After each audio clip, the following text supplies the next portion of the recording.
मैं इमरान खान हूँ। अभी पहले वाले ज़ख्मी उठाए जा रहे थे, पहले वाली लाशें जो हैं वो दफनाई नहीं गई और एक मरतबा फिर आज़ाद कश्मीर में खून रेजी हो गई। एक के बाद एक वाक़यात हो रहे हैं। अस्पतालों की सूरत हाल मैं आपको बता देता हूँ कि इतना रश है कि खून देने वालों का तांता बंधा हुआ है। 200 के करीब लोग बताए जाते हैं जिन्हें बुलेट इंजरी आई है। जो लोग शहीद हुए उनकी तादाद 20 के लगभग बताई जाती है, जिन्हें कल शहीद किया गया था सिक्योरिटी फोर्सेज की जानिब से फायरिंग करके। ये डायरेक्ट फायर किए गए थे और सिक्योरिटी फोर्सेस का कोई एक शख्स भी शहीद नहीं हुआ। तो जो शहीद हुए वो सारे के सारे मुजाहिरीन थे, उन पे डायरेक्ट फायरिंग की गई है और उसके नतीजे में 20 लोग शहीद हो गए और बहुत बड़ी तादाद में लोग गोलियों के जख्मों से चूर होकर अस्पतालों में पहुंचे हैं।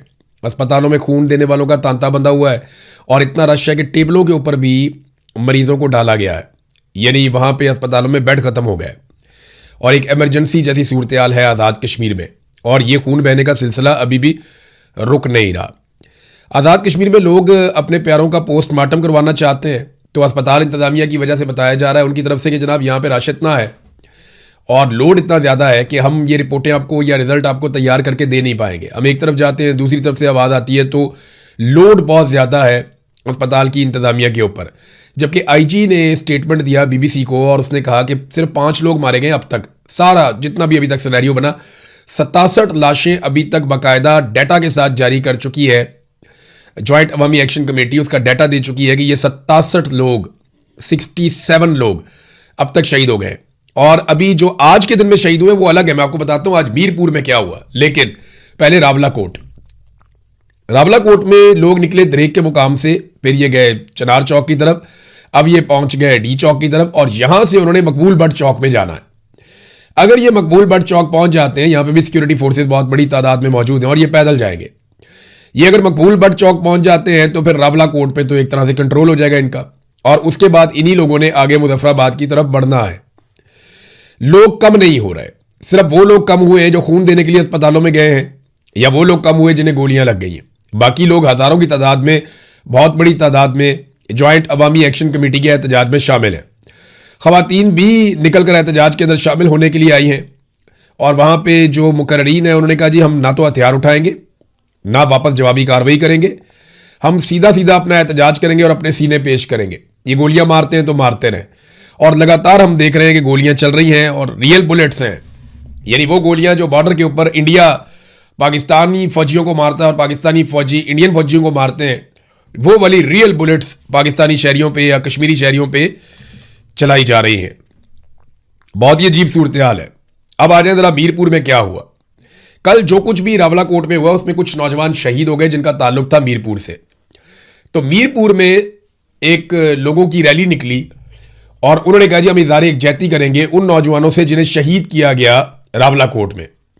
अब ये रैली निकल के बाजार में से, सड़क से, मेन शाहरा से गुजर रही थी तो इनके ऊपर सीधे फायर कर दिए गए सिक्योरिटी फोर्सेस की जानिब से। वहां कई लोग जख्मी हो गए और 6 लोग मौके पर ही शहीद हो गए। वो लाशें सड़कों पे पड़ी हुई थी। एक नौजवान ने छत से वीडियो बनाई है, लाशें कितनी देर तक सड़कों पे पड़ी रही, वहां पे उन्हें उठाने वाला कोई नहीं था, लगातार फायरिंग हो रही थी, लोग जख्मी थे और वो तड़प तड़प के सड़क पे अपनी जान दे रहे थे।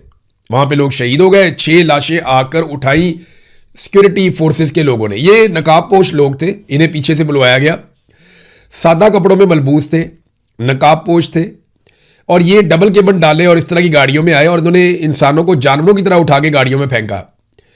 वो जो डेड बॉडीज पड़ी हुई थी सड़कों पे, जो शहीद पड़े हुए थे, उनको उठा के गाड़ियों में फेंका और लेकर चले गए। अब कश्मीरी ये वाले मनाजिर देखने के बाद कह रहे हैं कि इसी तरह हमारी लाशें पहले भी गायब की गई हैं। यानी कुछ शोधा जो लाशें हमारे पास थी वो तो हमने दफना दी हैं, लेकिन कुछ लाशें जो हम बार बार मुतालबा करते रहे कि हमारे साथियों की लाशें हमारे हवाले की जाएं, जिन्हें अस्पताल से कब्जे में लिया गया या जिन्हें रात के अंधेरे में कब्जे में लिया गया, तो ये वादा किया गया था कि ये लाशें आपको वापस दी जाएंगी, इन्हें अमानतन दफनाया गया है और आपको ताबूत में डालकर देंगे, आप उनके लवाहिकीन को वो लाशें उनके हवाले कर दीजिएगा। ये वादा किया गया था जब मुज़ाकरात हो रहे थे। लेकिन अब लाशें उठाते कैसे हैं ये मनाजिर हमने सबने देख लिए। सड़क के ऊपर लोग पड़े हुए हैं और उन्हें गोलियां लगी हुई हैं और वो एक एक करके जान दे रहे हैं, शहीद होते जा रहे हैं। उसके बाद पीछे से सिक्योरिटी फोर्सेस की गाड़ियां आती हैं, सादा कपड़ों में नकाबपोश उतरते हैं, वो लाशें उठाकर गाड़ियों में डालते हैं और निकल जाते हैं। ये मनाजिर हम मकबूजा कश्मीर में भी नहीं हमने देखे कभी, जो मनाजिर हम इस वक्त आज़ाद कश्मीर में बदकिस्मती से देख रहे हैं। आसिम मुनीर साहब की जो पॉलिसी है वो पाकिस्तान को वहाँ ले आई जो हम कभी सोच भी नहीं सकते थे। यानी इक़्तिदार की एक ख्वाहिश, हमेशा रहने की ख्वाहिश, कुर्सी मेरे से कोई ना ले पाए, मैं अपनी हुकूमतें बनाऊंगा, मैं पाकिस्तान को कंट्रोल करूंगा, मैं अपने लोगों को तरक्की दूंगा, अपने लोगों को आगे लेकर आऊंगा, तमाम इदारों में मेरे हमायती लोग बैठेंगे, मैं अपने तमाम मुखालिफिन को कुचल दूंगा, ये मुल्क वैसे चलेगा जैसे मैं चाहूंगा। ये जो ख्वाहिशात हैं, इन ख्वाहिशात ने बेड़ा गर्क कर दिया पाकिस्तान के पूरे स्ट्रक्चर का। आपकी तरक्की मुकम्मल तौर पर रुक चुकी है। पाकिस्तान के अंदर मईशत का पहिया जाम हो चुका है, बिल्कुल ज़रा सी भी मईशत आगे नहीं बढ़ रही। सरमायाकारी ख़त्म हो गई पाकिस्तान में। पाकिस्तान की आलमी सतह पे क्रेडिबिलिटी भी नहीं रही। इंसानी हकूक़ की पामालियों में पाकिस्तान का दुनिया में नाम बन रहा है। पाकिस्तान का पासपोर्ट बदतरीन पासपोर्ट की लिस्ट के अंदर चला गया है। सिर्फ आसिम मुनीर की एक ताल्लुकदारी डोनाल्ड ट्रंप से बनी है और इसके नतीजे में अभी तक एक अमान मिली हुई है कि कोई हमें कुछ कहता नहीं है। जिस दिन डोनाल्ड ट्रंप का हाथ सर से उठ गया उसके बाद पूरी दुनिया सवाल पूछेगी, क्योंकि सवाल बहुत सारे इकट्ठे हो चुके हैं और एक सैलाब आएगा सवालों का जिनके जवाब फिर किसी के पास नहीं होंगे। नाज़रीन, ये आईजी ने जब कहा ना कि पोस्टमार्टम अगर नहीं होगा तो हम तो लाश ही नहीं मानेंगे, ये बड़ा सीरियस इशू बन गया। अब पोस्टमार्टम करवाने के लिए जाते हैं तो लाश गायब कर दी जाती है। उधर डॉक्टर कह रहे हैं जनाब हमारे पास इतना लोड है कि हम पोस्टमार्टम कर ही नहीं पा रहे, आपको रिपोर्टें कैसे बनाकर दें। ये अब हालात हो गए हैं। और अभी जो ताज़ा लिस्ट जारी की गई है उसमें जो 6 लोग शहीद हुए मीरपुर में, उनके नाम शायद शामिल नहीं किए गए। तो मीरपुर में भी 6 लोग शहीद हो गए हैं और काफ़ी लोग जख्मी हुए हैं, उन्हें भी अस्पतालों में मुंतकिल किया गया है। पाकिस्तान की शारक था पूरा कश्मीर, अब अपनी शारक के ऊपर खुद ही छुरी चला रहे हैं और ये काम भी एक डिक्टेटर कर रहा है। हमेशा डिक्टेटर ने नुकसान पहुंचाया, आज फिर डिक्टेटर नुकसान पहुंचा रहा है। रियासत के मुंह को खून लग गया, ऐसा लगता है खून लग गया इनके मुंह को, और ये अब खून पिए बगैर इनका गुजारा नहीं होता। ये पूरा रजीम जो आसिम मुनीर साहब ने बनाया ये पाकिस्तानियों की लाशों के ढेर के ऊपर खड़ा है और इसे हर थोड़े अरसे के बाद पीने के लिए इंसानों का ताज़ा खून चाहिए होता है। कभी इन्हें 9 मई पे खून में असर आ जाता है, उसके बाद इनको डी चौक में खून में असर आ जाता है, उसके बाद ये खून पीते हैं मुरीदके में, फिर कश्मीर में खून पीते हैं, फिर दोबारा खून पीते हैं जब आयतुल्लाह अली खामनाई की शहादत होती है ईरान में, लोग निकलते हैं एहतजाज करने के लिए अहले तशी, उनका खून पीते हैं, फिर कश्मीर में खून पिया जाता है और अब लगातार 2 दिनों से खून पीते पीते खून की ज़रूरत बढ़ती जा रही है। ऐसा लगता है डोज बढ़ती जा रही। पहले कम लोगों को मारते थे, अब ज़्यादा लोगों को मारते हैं। पहले देर देर के बाद मारते थे, अब जल्दी जल्दी मारते हैं। तो ये रियासत और इसके इदारे एक खून आशाम बनते चले जा रहे हैं और सियासतदान बैठकर तमाशा देख रहे हैं। जिनकी जिम्मेदारी है ना, वो अगर बैठ के तमाशा देखेंगे और ये सोचेंगे जनाब कहीं मैं ना पकड़ा जाऊं, मेरा कारोबार ना बंद हो जाए, मेरी सियासत ना ख़त्म हो जाए, मेरे बच्चे ना बर्बाद हो जाए, पूरा मुल्क ही बर्बाद हो रहा है।